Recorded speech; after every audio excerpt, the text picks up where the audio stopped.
El salón principal todavía olía a cera de vela y al perfume de las rosas blancas que yo misma había cortado esa mañana. Era nuestro aniversario de bodas número 40. Aunque Ricardo, mi esposo, había fallecido hacía 5 años, la tradición de celebrar este día persistía. Invité a mis 2 nietos, Mateo y Luna, y a 2 de mis amigas más antiguas, Clara y Sofía. Quería una velada tranquila, un murmullo de recuerdos felices. Brenda, mi hija adoptiva de 45 años, levantó su copa de mimosas, champán, el cristal reflejando la luz del candelabro. El silencio se instaló, pero no era un silencio cómodo. Era tenso, como una cuerda a punto de romperse. Pude ver la sonrisa forzada en su rostro, una máscara que había aprendido a reconocer. Llevaba ese vestido de seda color esmeralda que costaba más que mi pensión de 3 meses. «Quiero brindar», dijo, y su voz cortó el aire. «Gracias a Elvira por organizar esto». Hizo una pausa dramática, mirando a las invitadas, luego a mí. Sus ojos se detuvieron un segundo en el pesado medallón de oro que yo llevaba, el último regalo de aniversario de Ricardo, el único objeto de valor que me negué a guardar bajo llave.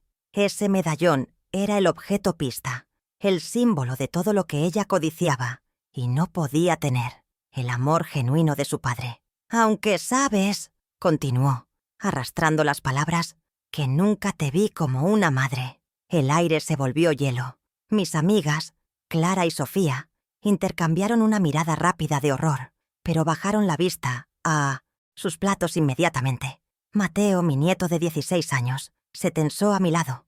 Pude sentir el calor de su incomodidad. Luna, más joven, solo miraba a su madre, Brenda, con confusión. Brenda disfrutó el momento, paladeando su crueldad como si fuera el vino más caro. «Para mí», remató, «siempre fuiste y serás solo la esposa de mi padre». La humillación fue instantánea, pública y precisa. La miré fijamente, sosteniendo su mirada sin pestañear. Mi corazón latía con fuerza, un tambor sordo, contra mis costillas, pero mi voz salió serena, apenas un susurro que, sin embargo, todos escucharon. «Brenda, soy tu madre ante la ley y ante Dios desde hace 35 años». Mantuve mi tono bajo, asertivo, rehusándome a quebrar la compostura que ella tanto despreciaba. Quería que supiera que sus palabras, aunque diseñadas para herir, no podían destruir la verdad legal y emocional de nuestra historia, por mucho que ella intentara reescribirla. Quería que los testigos, mis nietos, escucharan mi verdad. «No me humilles esta noche», le dije. No fue una súplica, fue una orden, pero ella solo sonrió con desdén, bajando su copa con un golpe seco sobre la mesa de caoba.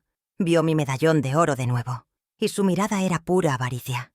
Mateo, incapaz de soportarlo, murmuró algo sobre necesitar aire, y se levantó bruscamente, casi volcando su silla. Luna lo siguió con la mirada, asustada. La cena de aniversario, mi intento de mantener vivo el recuerdo de Ricardo, se había convertido en un tribunal donde yo era juzgada públicamente por la hija que había criado. Brenda ignoró mi petición y se volvió hacia mis amigas. «¿Más vino, Clara? Elvira seguramente compró del barato, pero es lo que hay». La crueldad ya ni siquiera era sutil. Era un ataque directo a mi administración de la casa, una casa que ella ahora reclamaba como suya. Mis amigas negaron con la cabeza, demasiado incómodas para hablar. Yo permanecí quieta, sintiendo el peso del medallón contra mi pecho. Ese objeto no era solo oro, era una promesa. Y yo había hecho la promesa a Ricardo de cuidar de nuestra familia, incluso si un miembro de ella intentaba destruirla.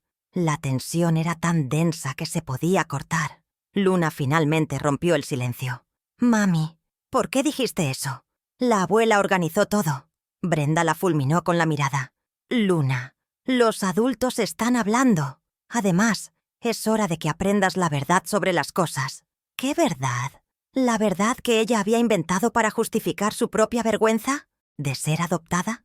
La mujer que yo había acogido a los 7 años, la niña asustada a la que había enseñado a leer, ahora usaba su estatus para intentar borrarme. Pero ella no sabía con quién estaba tratando. Esa noche, mientras recogía los platos que Brenda había dejado sucios, tomé una decisión. La humillación pública frente a mis nietos y amigas fue la última gota. Ella había confundido mi paciencia con debilidad durante demasiado tiempo. Había olvidado quién era yo. Elvira, la mujer que construyó un negocio de alta costura desde cero. La mujer que manejó las finanzas de esta familia durante 40 años. Ella quería borrarme, pero para hacerlo, tendría que enfrentar primero la historia que yo había guardado meticulosamente, y esa historia no la favorecía. La venganza sería fría, sí, pero sobre todo, sería precisa. ¿Te impactó esta humillación inicial? Cuéntame desde qué ciudad o país estás viendo cómo empieza esta batalla. Si crees que ninguna madre merece este trato, acompáñame en esta historia y deja tu like para que esta voz se escuche más fuerte.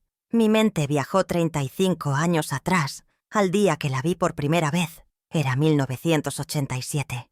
Brenda tenía 7 años y llevaba un vestido delgado a pesar del frío del orfanato. Ricardo y yo habíamos luchado durante 3 largos años con el proceso de adopción. Yo no podía tener hijos biológicos, un dolor sordo que había cargado durante una década, y cuando finalmente nos llamaron, sentí que el universo se reacomodaba. Fui yo quien lideró cada entrevista, quien llenó cada formulario interminable y quien convenció a la trabajadora social de que nuestro hogar era el adecuado. Ricardo me apoyaba, pero fue mi tenacidad la que finalmente la trajo a casa. Brenda era una niña difícil, cerrada, con una desconfianza que le cubría los ojos. Yo entendía su dolor. La transición fue brutal para ella, pero yo tenía paciencia. Pasé noches enteras sentada en el suelo de su habitación, hablándole suavemente mientras ella fingía dormir, contándole historias de mi propio taller de costura, de las telas y los sueños que se tejían allí. Le prometí que nunca la abandonaríamos. Le tomó casi un año completo llamarme mamá por primera vez, y cuando lo hizo, lloré en silencio en la cocina, creyendo que habíamos cruzado el puente más difícil. Ella mostró un talento innato para el dibujo, un ojo para el color y la forma que me recordaba a mí misma. Fomenté ese talento. Cuando terminó la escuela, su único sueño era estudiar diseño en el extranjero, en una prestigiosa escuela en Milán. El costo era astronómico. Ricardo dudó. Sus finanzas estaban invertidas en el negocio, pero yo creía en ella. Así que en 1995 tomé la decisión más difícil de mi vida empresarial. Vendí mi taller de alta costura, mi refugio, mi identidad profesional, el lugar que había construido con mis propias manos durante 20 años. Lo vendí todo. La transacción fue de $80,000. Ese dinero, cada centavo, salió directamente de Media Finances, mi cuenta personal, la cuenta donde guardaba mis ganancias independientes. Se lo di bajo la promesa verbal, frente a Ricardo, de que era un préstamo familiar. Ella asintió, emocionada, abrazándome con fuerza. «Te lo devolveré, mamá, te lo juro», dijo. Esos $80,000 pagaron sus 4 años de matrícula, su apartamento en Italia y sus materiales. Yo volví a casa, a un espacio vacío donde antes sonaban las máquinas de coser, y me dediqué por completo a ser la esposa de Ricardo. Ella regresó, convertida en una mujer que apenas reconocía. Hablaba con un acento afectado, vestía marcas que yo no podía pronunciar y miraba nuestro hogar con cierta condescendencia. El préstamo nunca se mencionó. Cuando intenté sacar el tema suavemente, un año después de su regreso, ella se rió. «¿De qué hablas, Elvira? Papá pagó mi educación, como cualquier padre haría». Me llamó Elvira. Fue la primera vez desde el orfanato. El hielo comenzó a formarse alrededor de su corazón, y yo no supe cómo detenerlo. Empezó a referirse a mí solo como la esposa de papá. Luego, hace 5 años, Ricardo enfermó. Fue rápido, cruel. Yo lo cuidé día y noche. Brenda aparecía para las visitas, siempre impecable, siempre hablando de sus contactos y de lo ocupada que estaba su firma de diseño de interiores. Cuando él murió, el dolor fue tan profundo que apenas podía respirar. Estaba vulnerable, perdida en un mar de papeleo legal y luto. Fue entonces cuando Brenda hizo su movimiento maestro, envolviéndolo en un falso velo de preocupación y eficiencia administrativa. Me sentó en la misma mesa del comedor donde me humillaría años después. «Mamá», dijo, usando esa palabra que sabía que ablandaba mis defensas, «tenemos que proteger la casa. Los impuestos de sucesión son terribles. Si la ponemos a mi nombre, yo me encargo de todo el papeleo. Es solo una formalidad para evitar problemas. Me habló de eficiencia fiscal, de agilizar procesos. Yo estaba agotada. Confiaba en ella. Era mi hija. Firmé el documento que ella llamó de rutina. Un papel que transfería la propiedad de nuestra casa de 300 metros cuadrados, la casa que yo había decorado, la casa que Ricardo y yo habíamos pagado juntos, enteramente a su nombre. Lo que no leí con suficiente atención, cegada por la confianza y el dolor, fue la letra pequeña. Ella me aseguró que yo siempre viviría allí. Lo que firmé me dejaba, sí, con el usufructo vitalicio. En ese momento, esa palabra me pareció una garantía, un escudo. Vitalicio. Significaba para siempre, ¿verdad? Significaba que mientras yo respirara, este era mi hogar. No entendí que, legalmente, yo ya no era la dueña, sino una inquilina glorificada en mi propia vida. Ella se había quedado con la nuda propiedad, un término legal que aprendí demasiado tarde. El cambio fue inmediato, aunque sutil al principio. Comenzó con comentarios pasivo-agresivos. Elvira, no gastes tanta calefacción, que la casa ahora es mía y las facturas llegan a mi nombre. ¿Estás segura de que necesitas usar el horno grande solo para ti? Consume mucha electricidad. Ella había tomado el control de las finanzas de la casa, justificando que era más fácil si todo estaba centralizado en sus cuentas. El gaslighting se volvió diario. Cada decisión que yo tomaba sobre mi propio hogar era cuestionada. Pronto me aisló por completo. La cuenta mancomunada que yo compartía con Ricardo, donde quedaban los ahorros de nuestra vida, fue vaciada por ella para cubrir gastos de la sucesión. Me dejó únicamente con mi pensión mínima, unos miserables $450 al mes. Con eso tienes suficiente para tus gastos personales, Elvira. La comida y el techo los pongo yo, me dijo. Me convertí en una empleada. Elvira, los nietos llegan a las 5. Ten la cena lista. Elvira, mi tintorería tiene que estar recogida antes del mediodía. Mis amigas dejaron de visitarme.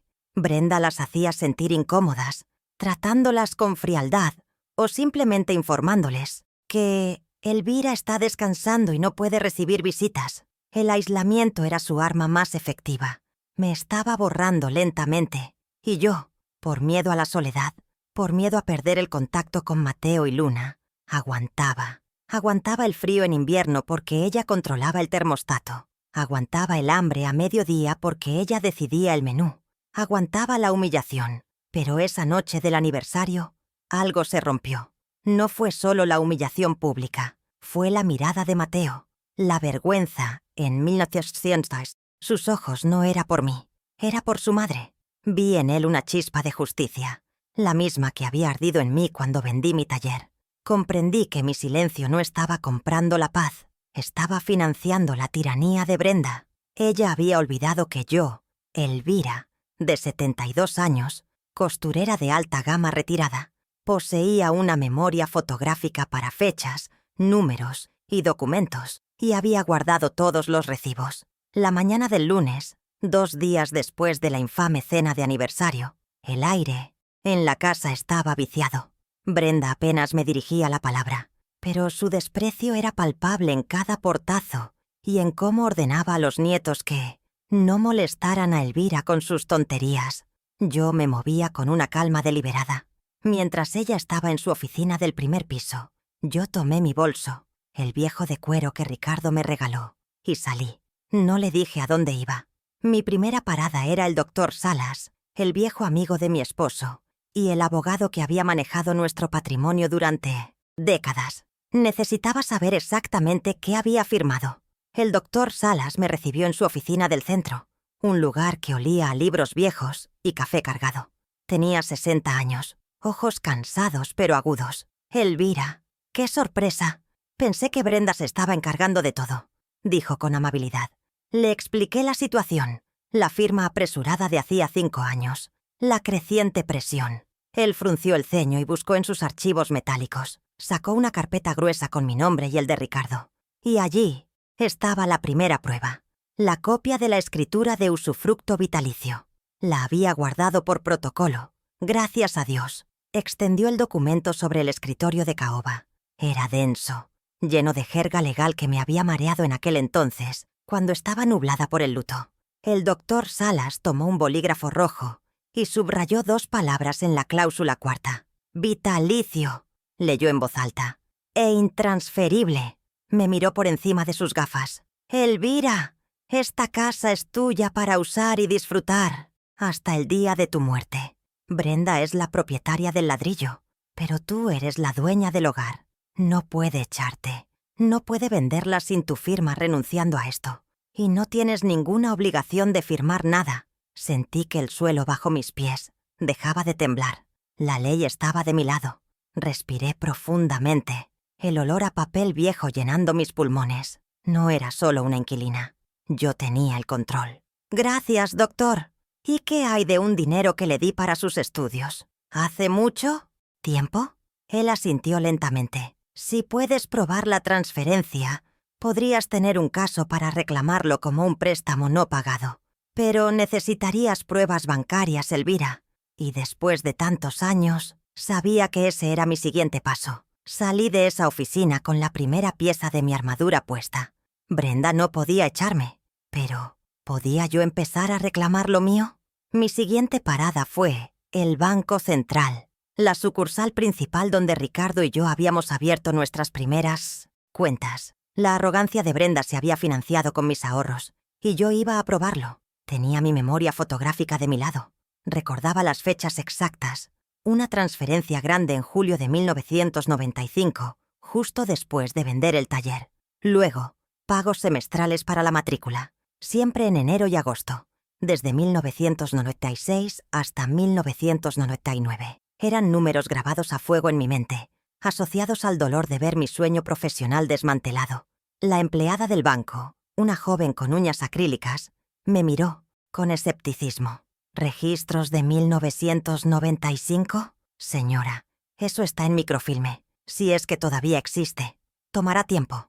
Le di las fechas exactas, los montos aproximados. Busque en la cuenta personal de Elvira Gámez transferencias internacionales a una cuenta en Milán. Su escepticismo se convirtió en curiosidad ante mi precisión. Me pidió que esperara. Esperé 3 horas en una silla de plástico duro, pero no me importó. La paciencia es el arma de quien sabe coser. Esperas el momento exacto para la puntada correcta. Finalmente la joven regresó con un sobre manila. «Tenía razón, señora.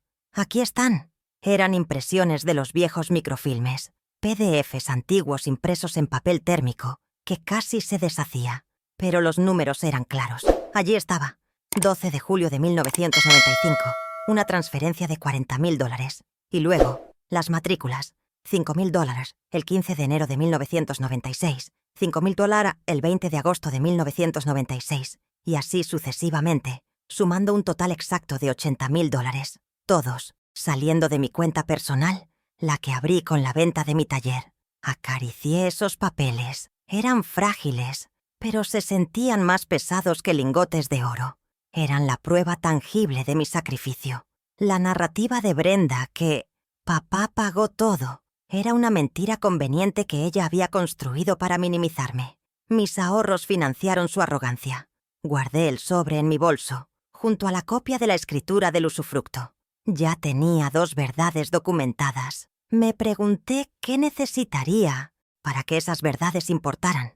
La respuesta, por desgracia, llegaría pronto. Regresé a casa sintiéndome más fuerte, pero la atmósfera era irrespirable. Brenda estaba furiosa por mi ausencia injustificada. «¿Dónde diablos estabas, Elvira? Se supone que debes estar aquí por si los niños necesitan algo». La ignoré y fui a mi habitación. Ella me siguió por el pasillo. «No me ignores. Esta es mi casa», le respondí con calma desde el umbral de mi puerta. «Estoy cansada, Brenda, y esta casa es tan mía como tuya, según la ley». El haber mencionado la ley fue un error táctico. Vi el pánico cruzar sus ojos, seguido de una ira fría. Al día siguiente, miércoles, Brenda contraatacó. Llevó la guerra al siguiente nivel, el patrimonial.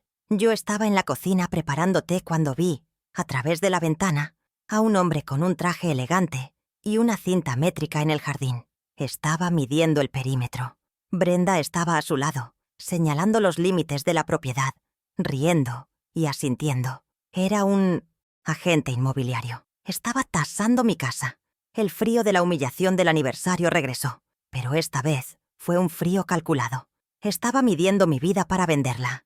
Esa noche, ella me acorraló en la sala. Dejó caer una carpeta sobre la mesa de centro. El agente vino hoy. La casa está valorada en $700,000, Elvira. ¿700,000? Sus ojos brillaban. Sé que has estado hablando con abogados, así que seamos prácticas. Sacó un folleto brillante. Encontré un pequeño apartamento encantador para ti en el sector norte. Lindo, seguro. Todo lo que tienes que hacer es firmar la renuncia al usufructo. Te mudas, yo vendo esta casa y todos felices. Me estaba ofreciendo migajas a cambio de mi palacio. No voy a firmar nada, Brenda, le dije, mi voz tan baja como el hielo. No voy a ir a ningún apartamento. Esta es mi casa. La furia que había estado conteniendo durante días explotó. Brenda se transformó. Su rostro se enrojeció y su voz se volvió estridente. «No, puedes hacerme esto. Necesito ese dinero. Tengo planes». Se acercó a mí, su dedo índice casi tocando mi cara. Fue entonces cuando la amenaza velada se volvió explícita. «Si no cooperas y firmas, tendremos que buscar un lugar donde te cuiden. Un asilo. Firma la renuncia al usufructo o te saco de aquí», gritó. La voz resonó en el salón silencioso. «Esta casa es mía, vieja loca». Lo que ella no vio fue la sombra en el pasillo. Mateo, mi nieto, había estado escuchando desde la escalera, atraído por los gritos. Sus ojos se encontraron con los míos por una fracción de segundo. Vi su mandíbula apretarse.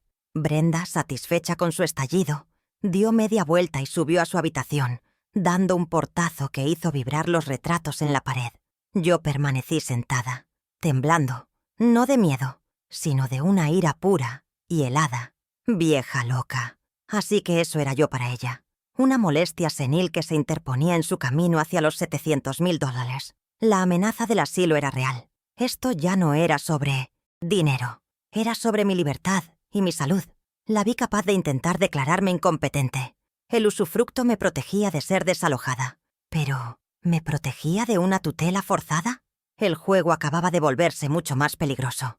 Una hora después, hubo un golpe suave en mi puerta. Era Mateo. Entró sin decir palabra, sus mejillas aún rojas de ira contenida. Se sentó a mi lado en la cama. «Abuela», dijo en voz baja, «no puedes dejar que te hable así». Yo asentí, demasiado cansada para hablar. Ella no es una buena persona». Luego sacó su smartphone. Sus manos temblaban ligeramente.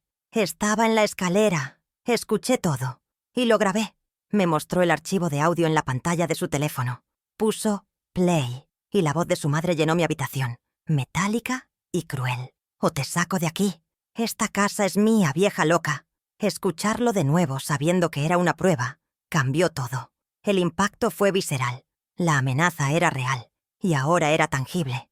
Miré a mi nieto, este joven de 16 años que había cruzado una línea peligrosa por mí. «Mateo, esto es...» Él negó con la cabeza. «Es tuya, abuela. Úsala. Ella no puede tratarte así». Me transfirió el archivo. Ahora tenía la tercera prueba, la más peligrosa de todas. Esa grabación cambió la dinámica. Ya no era mi palabra contra la suya. Tenía su voz, su amenaza, su esencia violenta capturada en un archivo digital. Esta prueba no solo defendía mi casa, defendía mi cordura. Si ella intentaba mover hilos para declararme senil, yo tenía la prueba de su coerción, de su abuso verbal. Agradecí a Mateo con un abrazo que contenía todo el amor y el miedo que sentía. Él había elegido un bando, y ahora yo tenía que ser lo suficientemente estratégica para usar su regalo sin ponerlo en peligro. Guardé el archivo de audio en mi viejo computador portátil, bajo una contraseña que solo yo sabía. Tenía la ley, la escritura, tenía la deuda, las transferencias y tenía la amenaza, el audio. Pero sentía que faltaba algo. Faltaba la raíz del problema. ¿Por qué este odio? ¿Por qué esta vergüenza patológica de mí, la mujer que la había criado? Brenda siempre había mantenido una fantasía sobre sus orígenes, insinuando que venía de una familia importante que la había perdido, no abandonado. Su arrogancia se basaba en esta identidad fabricada. Siempre despreció mi taller de costura, mi trabajo manual. Ella era una diseñadora, algo que consideraba superior. Recordé la caja de madera de sándalo donde guardaba mis recuerdos más preciados, en el fondo de mi armario de costura. Hacía años que no la abría. Fui hacia ella. Contenía mis primeras tijeras de sastre, el medallón de bautizo de Ricardo y un fajo de cartas atadas con una cinta de seda azul. Las cartas del orfanato de 1987. Las saqué con cuidado. El papel estaba amarillento, quebradizo por el tiempo. La caligrafía era torpe, humilde, escrita con un bolígrafo azul que se había desvanecido. Eran de la madre biológica de Brenda. 3 cartas en total, escritas en los 6 meses posteriores a la adopción, dirigidas a mí, Elvira, a través de la agencia. Eran cartas de una mujer desesperada, una trabajadora de fábrica con otros 4 hijos, agradeciéndome por darle a su hija la oportunidad que ella no podía. «Gracias por cuidar de mi Brendita», decía una. «No tengo dinero, pero rezo por usted». Leí las cartas una por una. No había rastro de riqueza ni de estatus, solo pobreza, desesperación y gratitud. Brenda siempre había mantenido la fantasía de que su madre biológica era una mujer rica y poderosa que algún día la reclamaría. Esa fantasía era la piedra angular de su desdén hacia mí, la simple costurera. Ella creía que era una princesa perdida, y yo era solo la plebeya que la había criado por obligación. Sostuve esas cartas en mi mano. Esta era la 4ª prueba, la más personal, la más devastadora. Su mayor orgullo era una mentira. Toda la identidad sobre la que había construido su vida de diseñadora de interiores, su estatus, su Audi Q5, su necesidad de contactos, era una farsa para ocultar la verdad que ella tanto temía, que venía de la nada y que la mujer que despreciaba era la única que le había dado todo. Ahora tenía todas las piezas, la verdad legal, la verdad financiera, la verdad del abuso y la verdad de su origen. El desdén de Brenda no era más que miedo. Miedo a ser la hija de una costurera. Miedo a ser la hija de una obrera de fábrica. Mi plan comenzó a formarse, no como una explosión de ira, sino como el lento y meticuloso hilvanado de un traje a medida. Cada puntada tenía un propósito, y la puntada final sería en público. Con las 4 pruebas aseguradas, mi hogar se transformó. Ya no era una prisión de miedo. Era un escenario. Cada pasillo, cada habitación, era parte del teatro que estaba montando. Yo, Elvira, la costurera de 72 años, me había convertido en la directora de mi propia obra. El jueves por la mañana, con el audio de Mateo a salvo en la nube y las copias de las transferencias bancarias guardadas, respiré un aire diferente. Ya no era una víctima esperando el siguiente golpe. Era una estratega contando los movimientos antes del jaque mate. Mi serenidad se volvió impenetrable. Mi primer paso discreto fue la compartimentación de la evidencia. Hice 3 copias digitales de todo: el audio, las fotos de las cartas del orfanato y los extractos bancarios. Una copia la envié por correo encriptado al doctor Salas. Otra la guardé en un pendrive barato que escondí en un ovillo de lana en mi caja de costura. Y la tercera la mantuve en mi viejo portátil. Los originales, las cartas amarillentas y la copia certificada de la escritura, los llevé esa misma mañana a una pequeña caja de seguridad en el banco. Brenda podía registrar mi habitación. No encontraría nada más que hilos y telas. Mi comportamiento fue la clave del engaño. Reanudé mis tareas con una docilidad que rayaba en la sumisión. Le preparé a Brenda su café matutino, exactamente como le gustaba, con esa espuma que ella creía que yo nunca lograba hacer bien. «Gracias, Elvira», dijo, sin mirarme. Ella confundió mi disciplina con derrota, mi silencio con rendición. No tenía idea de que esta calma era la quietud del ojo del huracán. Estaba dejando que su arrogancia creciera, que se inflara como un globo, sabiendo que yo sostenía el alfiler. El jueves por la tarde ejecuté el segundo paso, la invitación. Esperé a que regresara de su clase de yoga, radiante de esa superioridad física que ostentaba. La abordé en el vestíbulo, manteniendo mi mirada baja, mi voz suave y ligeramente temblorosa. «Brenda, Estuve pensando mucho en lo que dijiste. Ella se detuvo, quitándose los guantes, arqueando una ceja. ¿Ah, sí? ¿Sobre el asilo? Ya era hora de que fueras práctica. El desdén en su voz era exactamente lo que necesitaba para anclar mi siguiente frase. Sí, respondí. Quiero discutir el futuro de la casa y firmar los papeles de la renuncia, como pediste.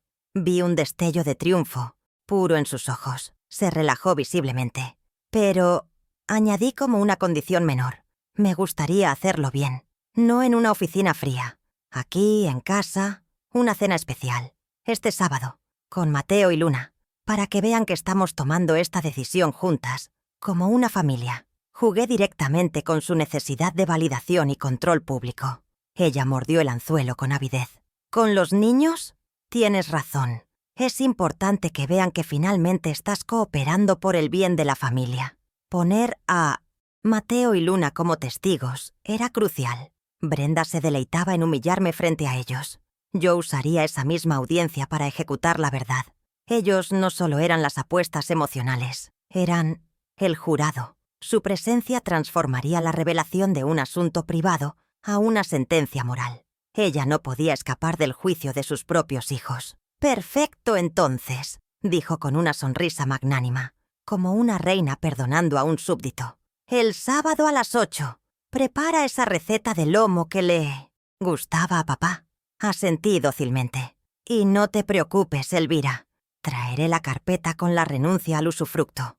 Lo haremos rápido e indoloro». Ella creía que estaba organizando su celebración de victoria. Se sentía tan segura de su poder que ni siquiera cuestionó mi repentino cambio de opinión.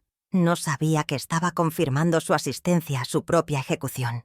El viernes fue un día de preparativos silenciosos. Mientras Brenda estaba fuera cerrando proyectos, yo ejecuté el tercer paso, la formalización legal. Llamé al doctor Salas. «Doctor, tengo las pruebas financieras de los $80,000 y tengo una grabación de amenazas explícitas». Hubo un silencio en la línea. «Elvira, esto cambia las cosas. Ya no es solo defensa, es ataque». Le expliqué mi plan para la cena del sábado. Quería que todo fuera legal, preciso, indiscutible. «Prepara una notificación extrajudicial formal», le instruí, sintiendo cómo las palabras de mi antiguo yo empresarial regresaban. «Una demanda de restitución de fondos», citando las transferencias de 1995. «Dale 30 días para el pago total o iniciaremos un embargo sobre su parte de la propiedad». El doctor Salas entendió la estrategia.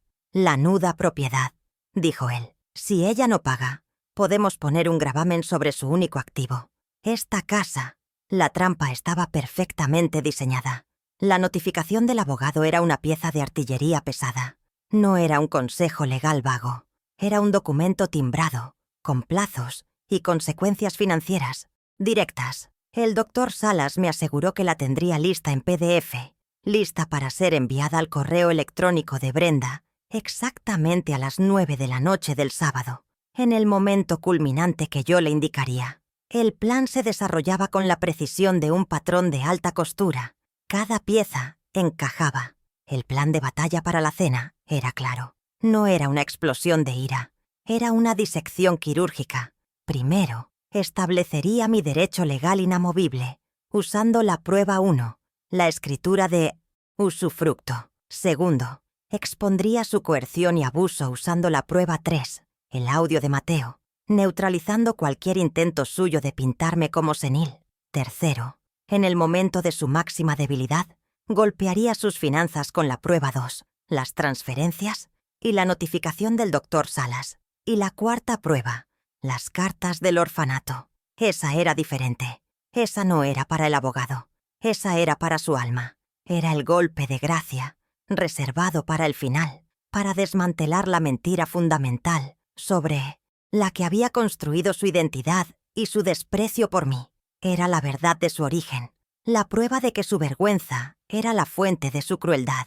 Sabía que esa revelación la rompería de una manera que el dinero o la ley no podrían. Ese viernes por la noche, la atmósfera en la casa era casi festiva. Brenda estaba radiante, hablando en voz alta por teléfono con sus amigas sobre una gran mudanza. y finalmente resolver asuntos pendientes. Me pidió que planchara su vestido de seda esmeralda, el ontes mismo que usó en la cena del aniversario. «Quiero verme perfecta para nuestra celebración familiar», dijo. Planché la seda cara, el vapor de la plancha empañando mis gafas. Cada pasada suave era un acto de guerra fría. Mateo me encontró en la lavandería, sus ojos llenos de una ansiedad que reflejaba la mía. «Abuela, ¿estás segura de esto?» «Mamá, ella parece tan feliz. Está planeando vender la casa». Puse la plancha en su base y le toqué la mejilla. «Mateo, la gente mala a menudo es más feliz, justo antes de que se revele la verdad. Solo necesito que confíes en mí. El sábado tú y Luna deben permanecer en la mesa, sin importar lo que pase. ¿Entiendes? Son mis testigos». Él asintió, su mandíbula apretada. «Está bien, abuela. Estoy contigo». Mi nieto había elegido. La segunda fase de mi plan estaba en marcha. Ahora yo era la dueña del reloj. Tenía menos de 48 horas para mantener mi actuación. La vieja loca, la carga senil, la mujer sumisa que firmaría su sentencia de exilio. Era el papel más convincente que jamás había interpretado, y requería cada gramo de mi autocontrol. Mi vida de costurera me había enseñado todo sobre la tensión. Cuánta presión puede soportar un hilo antes de romperse. Y yo sabía exactamente cuánta presión aplicar. El sábado llegó, gris y pesado. A las 6 de la tarde, el lomo estaba en el horno. Brenda estaba arriba, en un largo baño de burbujas, preparándose para su triunfo. Los nietos estaban en sus habitaciones, el silencio cargado de electricidad. Fui a mi habitación, a mi viejo armario, y busqué en el fondo, detrás de las cajas de patrones. Saqué la caja de madera de sándalo. El pestillo de latón estaba frío al tacto. La abrí. El olor a madera seca y a mis recuerdos me golpeó.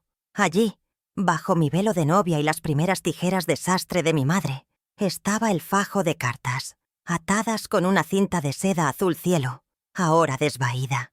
Las cartas del orfanato. Las saqué con manos firmes.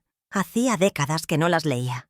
La caligrafía infantil de la madre biológica de Brenda. Sus palabras de gratitud y desesperación. Sostuve esos papeles frágiles, la prueba irrefutable de la narrativa que Brenda había pasado su vida negando. La prueba de que ella no venía de una familia importante, sino de una mujer trabajadora y pobre, que la amaba lo suficiente como para dejarla ir. Y la prueba de que yo la había adoptado no por Ricardo, no por llenar un vacío, sino porque yo, Elvira, había querido una hija. Preparé el escenario, del comedor con cuidado. La mejor vajilla, las copas de cristal, los candelabros de plata que Ricardo y yo compramos en nuestro primer aniversario. Puse un pequeño sobre de lino junto a mi plato. Dentro, coloqué la copia de la escritura, las impresiones de los $80,000 y, por último, las 3 cartas amarillentas. El teléfono con el audio de Mateo estaba en mi bolsillo. Mientras ajustaba el fuego del horno, sentí una calma absoluta, la misma calma que sentía antes de cortar una tela de seda de $1,000. No había margen de error. El miedo se había evaporado, reemplazado por una claridad helada. Esta noche, no solo estaba luchando por mi casa, estaba luchando por mi herbehistoria. Esta noche, Brenda iba a recordar, frente a sus hijos, que madre no es una palabra que se regala, es un título que se defiende. El timbre sonó. Era una entrega de flores que Brenda había ordenado para celebrar. Lirios blancos, irónicamente, los mismos que usé para el funeral de Ricardo. Los puse en el centro de la mesa. La ironía era deliciosa. Ella estaba decorando su propio campo de batalla. Comprobé mi reflejo en el cristal oscuro del aparador. Mis ojos eran firmes. Mi mano, estable, estaba lista. Esa noche, me prometí en silencio. No solo recuperaría mi casa, recuperaría mi historia. Era viernes por la mañana, el día después de haberla invitado a la cena. Brenda se había ido temprano, canturreando, a una reunión con clientes, sintiéndose victoriosa, creyendo que yo estaba domesticada y lista para la firma. Pero la consulta con el doctor Salas me había devuelto algo más que información legal. Me había devuelto la columna vertebral. El usufructo vitalicio, me dijo, significaba el uso y disfrute de la totalidad de la propiedad. Y había una parte de mi hogar que Brenda me había quitado hacía años, mi antiguo taller de costura, ubicado en la habitación trasera que daba al garaje. Ella lo había convertido en un depósito frío para sus muestras de diseño de interiores. Decidí que mi primera victoria tangible, antes del gran enfrentamiento, sería recuperar mi espacio. No pedí permiso. Fui al garaje y abrí la puerta del taller. El olor a polvo y químicos había reemplazado al de aceite de máquina y tela. Mi vieja mesa de corte estaba enterrada bajo pesados rollos de tapicería importada que costaban cientos de dólares el metro. Mi maniquí de costura, Josefina, estaba arrinconado, cubierto de muestras de mármol y catálogos. Era un cementerio de mi identidad profesional, colonizado por su arrogancia.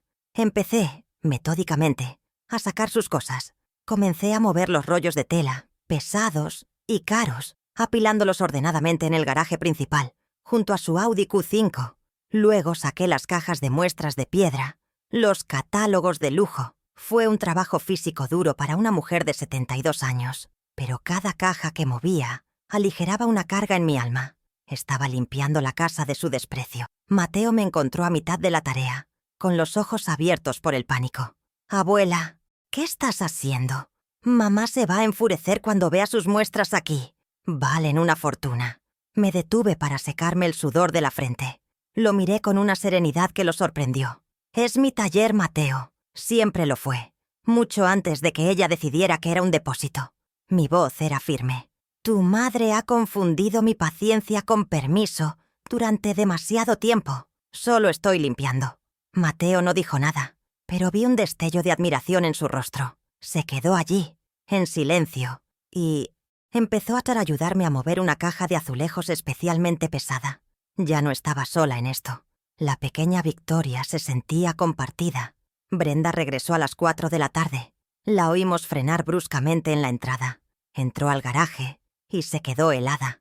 Vio sus preciosos y caros materiales de trabajo apilados contra la pared, fuera de la seguridad del taller. Su rostro pasó del asombro al rojo intenso de la furia. «¡Elvira!», gritó, su voz rebotando en el concreto. «¿Qué diablos crees que estás haciendo? ¿Te volviste loca? Esas muestras valen miles de dólares. No puedes dejarlas aquí como si fueran basura». Corrió a inspeccionar un rollo de seda, buscando daños. Salí del taller, limpiándome el polvo de las manos en mi delantal. Me paré en el umbral, bloqueando la entrada a mi espacio recuperado. «Estaban en mi taller», dije, mi voz tranquila pero cortante como mis viejas tijeras de sastre. «Y como le informé al doctor Salas esta mañana, como usufructuaria vitalicia, tengo derecho al uso y disfrute de toda la propiedad, incluyendo mis espacios de trabajo personales». Usé las palabras exactas que el abogado me enseñó. Vi la confusión en sus ojos. Usufructuaria, doctor Salas. Esas palabras no encajaban con la vieja loca que ella planeaba desechar. Su ira flaqueó por un segundo, reemplazada por una repentina e incómoda sospecha. «¿Qué dijiste? ¿Qué tiene que ver Salas en esto?» La conexión entre mi repentina acción y la cena del sábado empezó a formarse en su mente. Su sonrisa de la mañana había desaparecido. «Mañana por la noche», continué, «discutiremos tu futuro y el de esta casa. Pero hoy yo estoy recuperando mi presente.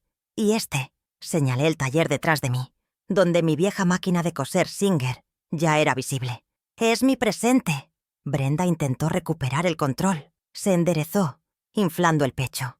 «No sabes con quién te metes, vieja. Esta pequeña rabieta no cambia nada.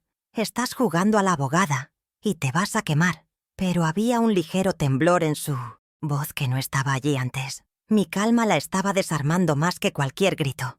«Mañana en esa cena vas a firmar, y más te vale que ese lomo esté perfecto». Dio media vuelta y entró a la casa dando un portazo. Pero yo había ganado. Había movido la primera pieza, y ella lo sabía. La cena del sábado ya no era una simple firma. Se había convertido en un duelo. El lomo se estaba enfriando en la fuente de plata. El olor a romero y vino tinto llenaba el comedor, un aroma de celebraciones pasadas que esta noche se sentía fúnebre. Puse la mesa con la mejor vajilla, la que Brenda siempre codició, la que Ricardo y yo compramos en Florencia. Mateo y Luna estaban sentados, rígidos, sus ojos yendo de mí a la puerta. Yo estaba serena. Había pasado la tarde en mi taller recuperado, afilando mis viejas tijeras de sastre. Me sentía igual de afilada. La calma antes de cortar la tela.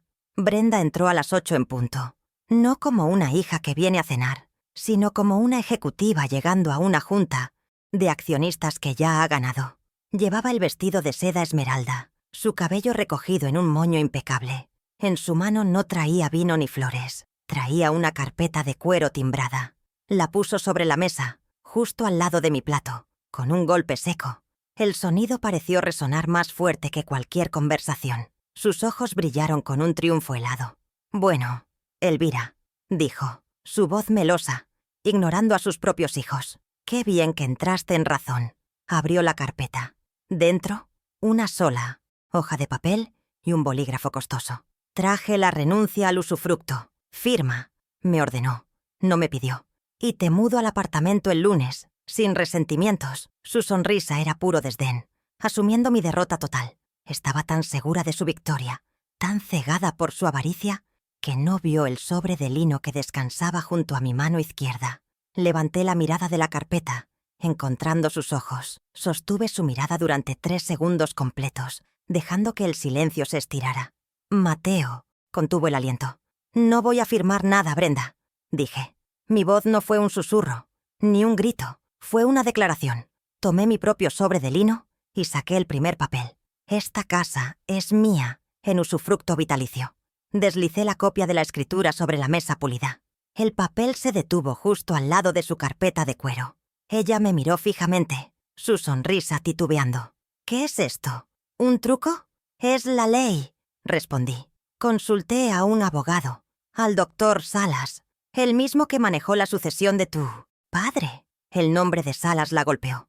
«Él confirma mi derecho inamovible a esta casa, a cada metro cuadrado de ella, incluyendo el taller que convertiste en tu bodega personal. No puedes echarme y no puedes venderla». Puse mis manos sobre la mesa. «Tranquilas». La primera puntada estaba dada. Brenda soltó una carcajada, un sonido agudo y desagradable que no encajaba con la elegancia del comedor. Era la risa de la incredulidad nerviosa. «¿Salas? ¿Ese viejo fósil? ¿Y quién te va a defender, Elvira? No tienes dinero. No tienes a nadie». Se inclinó sobre la mesa, su máscara de superioridad resquebrajándose. «Estás sola», fue la misma palabra que había usado para aislarme, la misma condición que había trabajado tan duro para crear. Ella creía que era mi sentencia de muerte. «No estás sola». La voz que rompió el silencio no fue la mía, fue la de Mateo, fuerte, clara y llena de una ira que ya no era adolescente. Brenda giró la cabeza hacia su hijo, sus ojos desorbitados por la traición. «Mateo, tú no te metas en conversaciones de adultos». Pero Mateo ya estaba de pie, su smartphone en la mano. «Tú me llamaste adulto, mamá. Dijiste que era hora de que aprendiera la verdad sobre las cosas». Bueno, la aprendí. Sus ojos se encontraron con los míos. Asentí dándole permiso. Presionó play y la voz de Brenda, su verdadera voz, llenó la sala. Metálica, estridente, cruel. «Firma la renuncia al usufructo o te saco de aquí». El audio era perfectamente claro. Luna se llevó las manos a la boca, sus ojos llenos de lágrimas. «Esta casa es mía, vieja loca». El silencio que siguió a la grabación fue ensordecedor. El color desapareció del rostro de Brenda. Miró el teléfono como si fuera una serpiente. Por primera vez esa noche, vio el precipicio. Palideció. El rojo de la furia fue reemplazado por el blanco tiza del pánico. Intentó culparme a mí, sus ojos buscando desesperadamente una salida. «Tú me provocaste», siseó, señalándome con un dedo tembloroso. «Siempre me estás provocando, siempre haciéndote la víctima». Luna empezó a sollozar en voz baja. «Tú lo grabaste», le gritó a Mateo. «Eso es ilegal. Estás de su lado, del lado de esta mujer que nunca quiso a mi padre». La desesperación la hacía errática. Se volvió hacia mí, buscando el golpe más bajo que conocía. «Nunca quisiste a mi padre, solo querías su dinero». Era su acusación favorita, la que usaba para justificar su propio robo. «Eres igual que mi madre biológica». Ah, allí estaba, la raíz de todo. Se aferró a su última defensa, su fantasía más preciada. Ella sí era alguien, una mujer importante, rica, que habría venido por mí si no fuera por ti. Tú me robaste esa vida. Dejé que su acusación colgara en el aire, resonando junto a su propia voz grabada. La dejé vaciarse de toda su ira. Luego, hablé. Mi voz era el hielo después de su fuego. No, Brenda. Ella se calló, sorprendida por mi calma. Tu madre biológica no era importante. No era rica. Saqué el segundo grupo de esos papeles de mi sobre de lino. Era una mujer desesperada, una obrera de fábrica con otros 4 hijos, que te abandonó porque no podía alimentarte. Deslicé las cartas sobre la mesa. El papel amarillento de 1987, la caligrafía humilde, la cinta azul desvaída. Estas son sus cartas. Cartas que me escribió a mí, Elvira, agradeciéndome por adoptarte. Mi voz se mantuvo firme, pero cargada con el peso de 35 años de verdad. Y yo no te adopté por mi esposo. Él ya me tenía a mí. Me incliné ligeramente hacia adelante. Te adopté porque yo quería una hija. Ella miró las cartas. Sus manos temblaban tanto que apenas podía sostenerlas. Reconoció la caligrafía, quizás, de algún recuerdo vago de la firma de su madre. O quizás simplemente reconoció la verdad en el tono de mi voz. Las palabras, mi Brendita, gracias por cuidarla. No tengo dinero. Saltaron del papel. El edificio de su identidad, construido sobre la arena de una mentira, colapsó en ese instante. La diseñadora de Mientes Miors, interiores, la mujer de contactos, la heredera superior, todo se desvaneció. La humillación fue absoluta. No fue por dinero, ni por la casa. Fue la verdad de su origen, la verdad de mi sacrificio, la que la destruyó. Se quedó mirando las cartas, las lágrimas corriendo por su rostro, arruinando su maquillaje caro. Ya no era la ejecutiva de 45 años. Era la niña asustada de 7, perdida en el orfanato.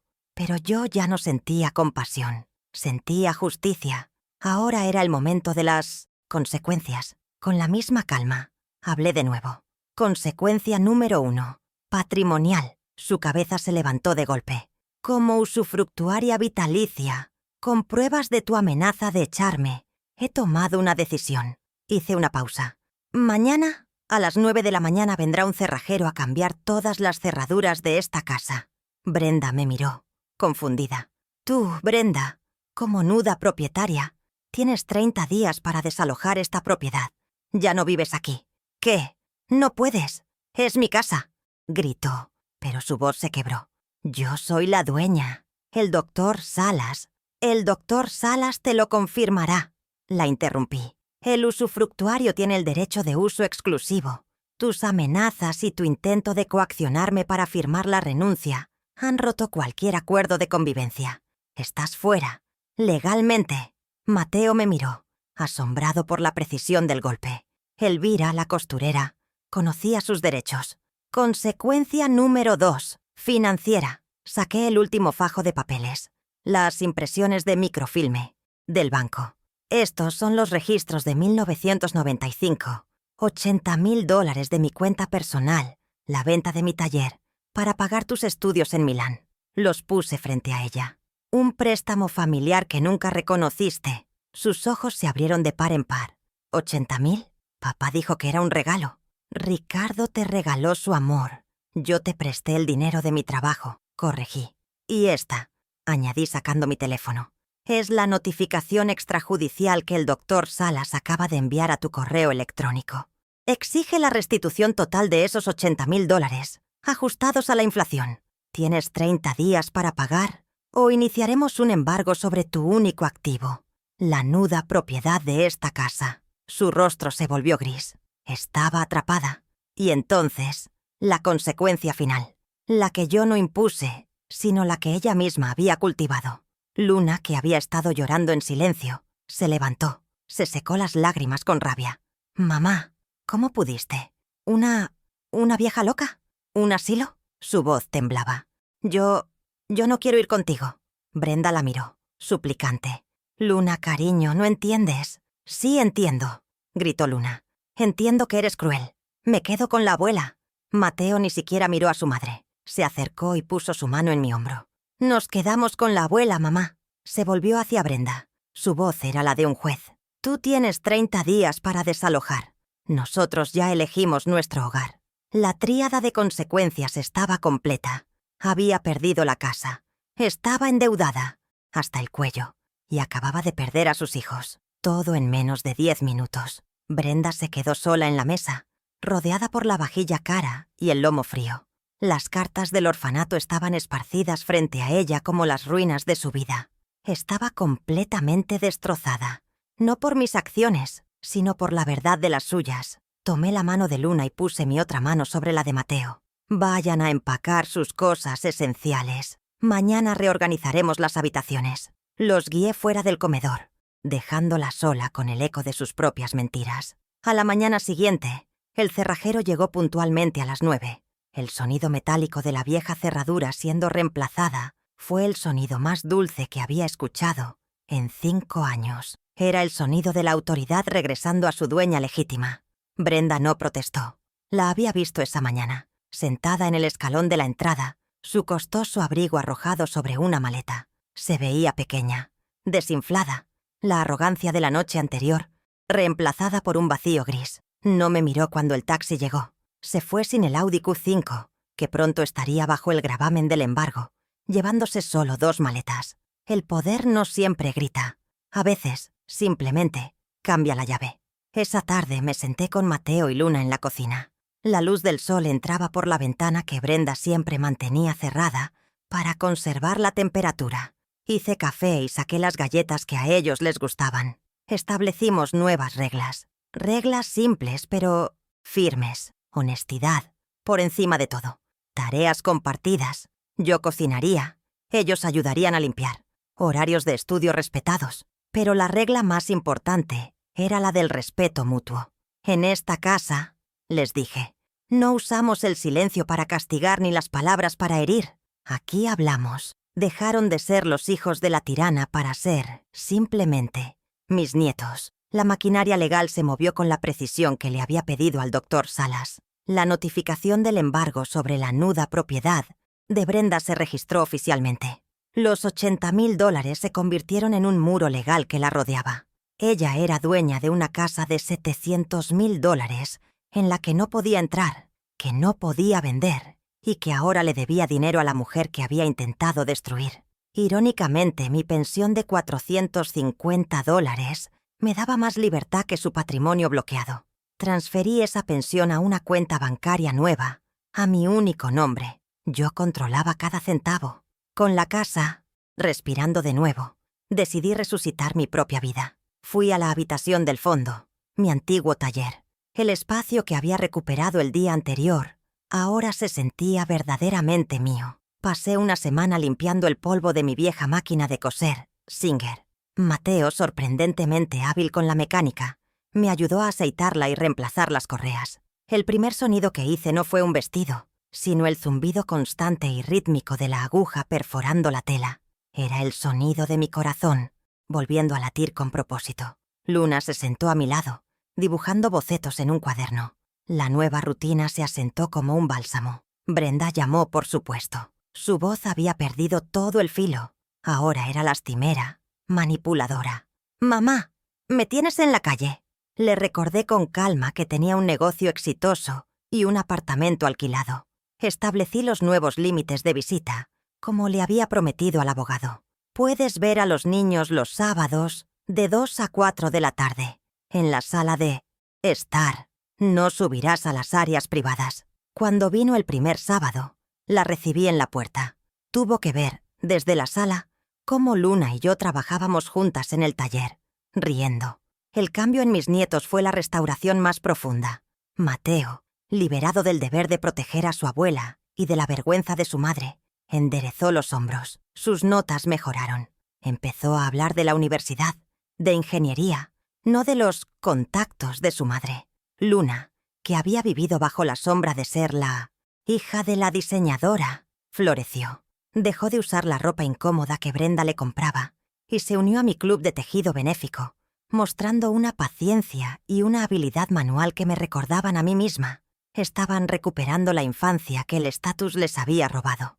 Un mes después, invité a Clara y Sofía a almorzar. Sacamos una mesita al jardín, algo que Brenda nunca permitió. Arruina el césped. Por primera vez en años, reímos a carcajadas. «Elvira», dijo Clara, poniendo su mano sobre la faz mía. «Siempre supimos que la costurera seguía ahí. Nunca perdiste tu fuerza. Solo la estabas guardando». Miré mis manos, ya no suaves por la inacción, sino ásperas por el trabajo en el taller. Tenía razón. Mi competencia no había muerto. Solo estaba oculta, esperando el patrón correcto para cortar. La casa misma se transformó. Con los muebles fríos y angulosos de Brenda retirados, se los llevó en una mudanza que tuvo que pagar a plazos. Traje mis viejos sillones de terciopelo del almacén. Puse mis tapices, mis cojines bordados. El espacio de 300 metros cuadrados dejó de ser una galería de diseño de interiores escandinavo para convertirse en un hogar. Olía a hilo, a aceite de limón y, los domingos, a pastel de manzana. Era mi espacio, recuperado, cada rincón imbuido de mi historia, no de la suya. Mi dignidad no regresó el día que gané la discusión, regresó el día que decidí luchar. No se trataba de los $80,000, ni siquiera de la casa. Se trataba de la verdad. Se trataba de mirarme al espejo y no ver a la vieja loca que ella quería que yo fuera, sino a Elvira Gámez, la costurera, la esposa, la madre, la estratega. Me puse el medallón de oro de Ricardo. Por primera vez en 5 años, no se sentía como un peso en mi cuello, sino como una medalla. Dime en los comentarios qué parte de esta historia te hizo sentir más fuerte. Si crees que esta verdad merece ser escuchada, apóyame con un like para que llegue más lejos. Entendí que madre no es una palabra que te regalan, es un título que se defiende, incluso de tus propios hijos.